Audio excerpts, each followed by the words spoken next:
He may have only directed 2 features since Titanic sailed into cinemas in 1997, 3 if you count the upcoming Avatar: Fire and Ash. But James Cameron isn't somebody who has a lot of free time on his hands. And yet somehow he still makes time to watch movies. His list of recommendations is packed with pop culture staples: Barbie, Dune Part 2. So here are 16 movies Cameron thinks you should watch, although you've probably already seen like 80% of them. Cameron has been asked about his film inspirations a million times, and over the years, he's named plenty of favorites. But one classic keeps coming up again and again: The Wizard of Oz. Victor Fleming's 1939 film made history. Technically groundbreaking, visually stunning, and completely woven into the fabric of American pop culture. That moment, when Dorothy opens the door and steps into Oz, that was a game changer. Audiences in 1939 had never seen anything like it. And for Cameron, this movie has been with him his whole life.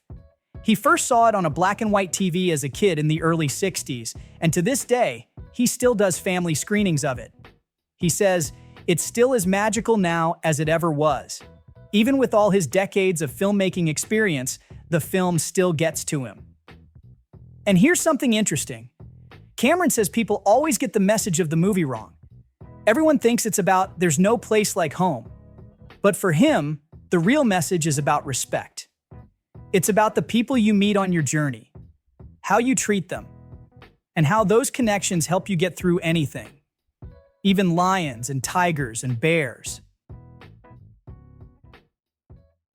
If we're talking sequels that outdo the original, Road Warrior sits right up there with Aliens and Terminator 2. George Miller took his scrappy first Mad Max movie and cranked everything up.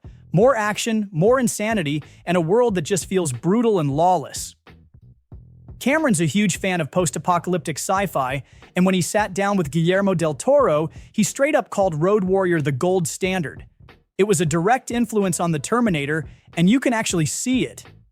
He said, "I love that genre, a heroic fantasy with the lonely hero who rejects the call and then accepts it, is transformed. For me, Road Warrior is classic Joseph Campbell." The crazy part is, Miller barely got it made. After the first Mad Max became a surprise hit, Hollywood came knocking, but the Australian film industry was still small, and Miller didn't have much money. So they shot in the middle of the Australian outback, in brutal heat, with insane stunts happening every single day. Mel Gibson barely talks in the movie, but that wasn't just a creative choice. He actually lost his voice after screaming too much during a scene. Cameron might be an Oscar-winning director, but sometimes he just wants to kick back with a dumb, fun action movie. And for him, that go-to guilty pleasure is Resident Evil. The 2002 film, directed by Paul Anderson, was not a critical darling. Most people wouldn't call it a classic, but Cameron keeps going back to it. During the lockdown in 2020, he did an interview with Empire and admitted he has a real soft spot for this movie. Here's what he said. "One of my guilty pleasure films that I actually think is quite beautifully made is Resident Evil. Watching Michelle Rodriguez in that film, moving like this feral creature, is joyful."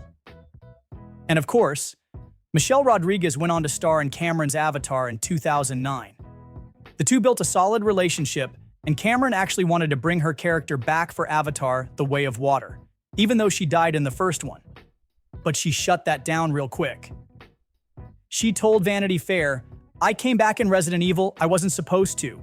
I came back in Machete, I wasn't supposed to.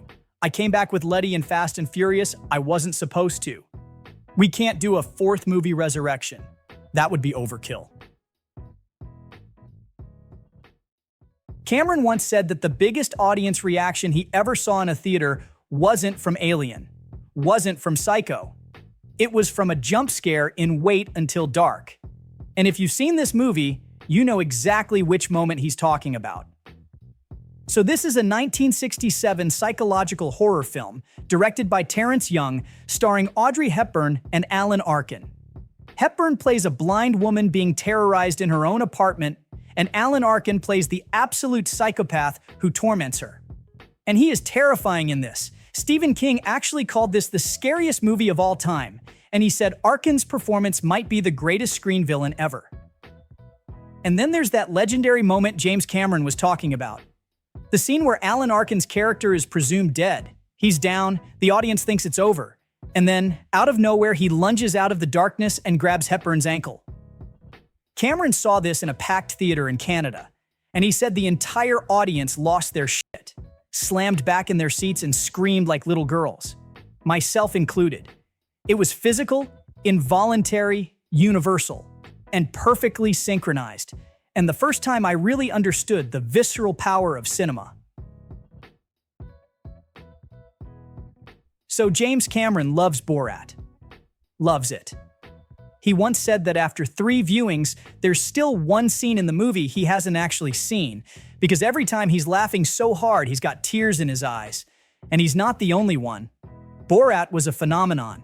It's got a 90% on Rotten Tomatoes, and a lot of big Hollywood names were obsessed with it. Johnny Depp, George Clooney, Steve Martin, they all wanted cameos in the movie. But Baron Cohen turned them down because it would have ruined the gags. The stories from this production are insane. The police were called on Baron Cohen 92 times while filming. The FBI actually assigned a team to track him because they kept getting reports of a Middle Eastern man traveling the Midwest in an ice cream truck. That's how committed he was to the bit. The Driver is one of those movies that pretty much every filmmaker loves in some way. It's like Kubrick's Space Odyssey. It's always on some director's list of must-watch films. Tarantino, Edgar Wright, Michael Mann, James Cameron. All of them point to this movie as a major influence. And just to be clear, we're talking about the 1978 film, not the Ryan Gosling movie. Tarantino straight up calls this one of the coolest movies of all time. Edgar Wright says it's a diamond-tight, minimalist masterclass. And if you've seen it, you know exactly what they're talking about. This thing is stripped down to the absolute essentials. It's a cult crime film, but its influence goes way beyond that. It helped shape movies like Drive, Man's Thief, even James Cameron's early work. And Cameron's actually talked about this. He said, "My earliest influences as a fledgling screenwriter were Walter Hill and Michael Mann. I marveled at the economy of words in Walter's script for The Driver. And Michael's script for Thief was equally spare and relentlessly paced. I will say now that I shamelessly cribbed from their style while writing The Terminator and Aliens. It's a shame The Driver flopped at the box office, but over time, it became a cult classic." Cameron had some big praise for Dune Part 2. He called it pure cinema and said it's way more convincing than David Lynch's 1984 version, which, yeah, not a high bar to clear. Cameron flat out said Lynch's version was disappointing, that it was missing the power of Herbert's novel. Meanwhile, with the new version, the characters actually feel fleshed out. They're identifiable. It just works. Legendary had a ton of pressure to get this right. Even Brian Herbert, Frank Herbert's son, gave it his blessing.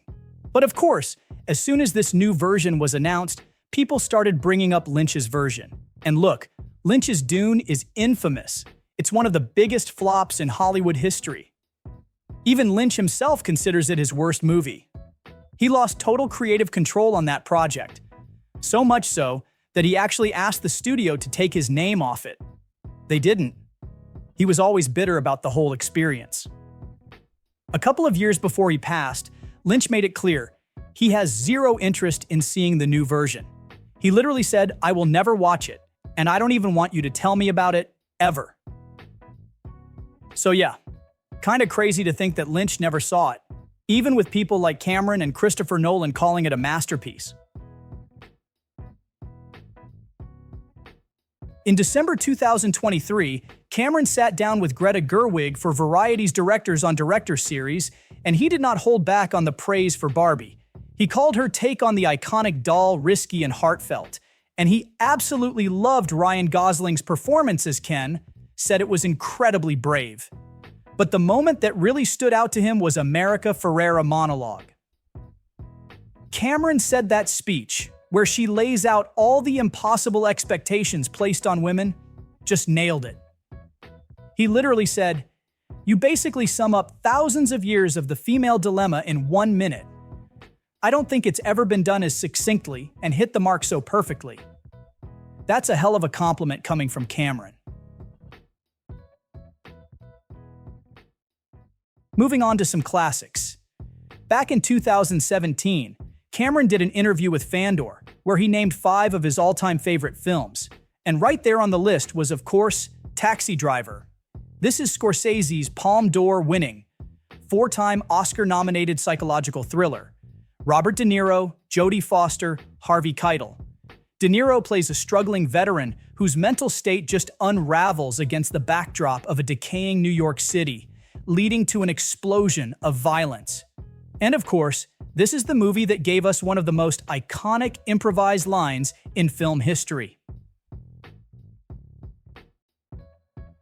A Space Odyssey is in Cameron's top 5, and for good reason. Kubrick's epic is just on another level. Cameron once sat down with Christopher Nolan to talk about Kubrick, and when Space Odyssey came up, he made it clear just how much it shaped his own perspective on movies, on storytelling, on everything. He said, "I remember being shaken by the majesty of it, as a work of art in every sense." He pointed out that while everyone thinks of it as this big space drama, at its core, it's really about artificial intelligence. But what really stuck with Cameron was how Kubrick never repeated himself.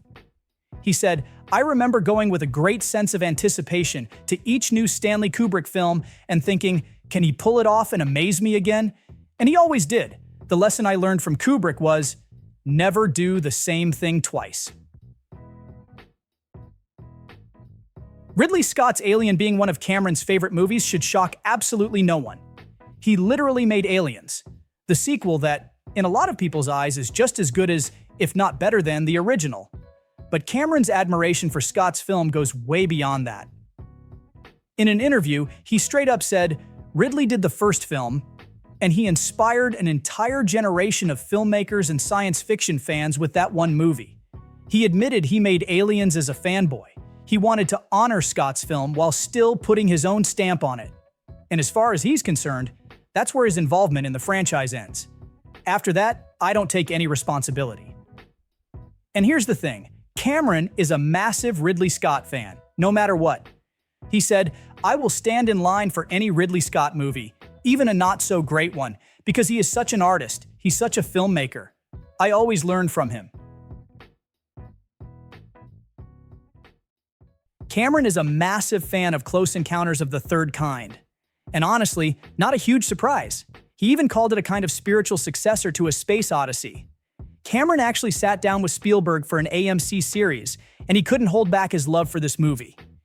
He told him, "Most filmmakers my age and younger would say that you were the guy right ahead of them that blew their minds and made them want to do what they do." That's the kind of influence Close Encounters had. And Cameron's obsession with this film runs deep. He's talked about how even if he stumbles on it at 3 a.m., the moment that mothership arrives, it still gives him a lump in his throat. He said, right through the end of the film, right till the thing is taking off and just the beatific expressions on the faces of all the cast, it still hits him every time. And you can see that influence in The Abyss, which has a very similar sense of wonder when it comes to First Contact. Cameron has a lot of love for Butch Cassidy and the Sundance Kid, and specifically, its humor. He actually wrote about it for Empire in 2021, calling out 2 scenes that absolutely killed in theaters when it came out. First, the moment where Redford and Newman are trapped on a cliff, with the posse closing in. Redford doesn't want to jump because, turns out, he can't swim. Newman just laughs and says, "Hell, the fall will probably kill you." And then they jump, screaming all the way down. Cameron said the theater just erupted. And then there's the train robbery. They're about to blow a safe, Newman lights the fuse, and after the explosion completely obliterates the boxcar, he just turns to Redford and deadpans, "Think you used enough dynamite there, Butch?" Cameron called it by far the most dramatic explosion stunt done to that time in cinema. James Cameron was a 22-year-old truck driver when he first saw Star Wars on the big screen. And according to him, that was it. That was the moment he knew he had to become a filmmaker. He said, "It was fun and exciting. Everything just kind of blew up. It was a big revolution, and I wanted to be in it." And years later, when he actually sat down with George Lucas, he gave him full credit for completely changing the landscape of sci-fi. There'd been decades of downer stuff, dystopian, apocalyptic. Sci-fi was making less money every year, and then you came with a new vision, one of wonder, hope, and empowerment. Cameron has been open about how much Star Wars meant to him, not just as a fan, but as a filmmaker. He credits A New Hope with inspiring his first short film, and he's even said the Star Wars universe helped shape how he's approaching the Avatar franchise. But one thing he's not a fan of, the Disney sequels. He's been pretty blunt about it. He said that Lucas's original 6 films had way more visual imagination, while The Force Awakens felt like something that just recycled old characters and ideas. If there's one film that had a massive influence on James Cameron's work, it's Blade Runner. Artificial intelligence, humanity against technology, the blurred lines between man and machine, that's all over Cameron's movies. And Blade Runner tackled those ideas with a visual style that completely changed sci-fi. Every science fiction film that came after owes something to it.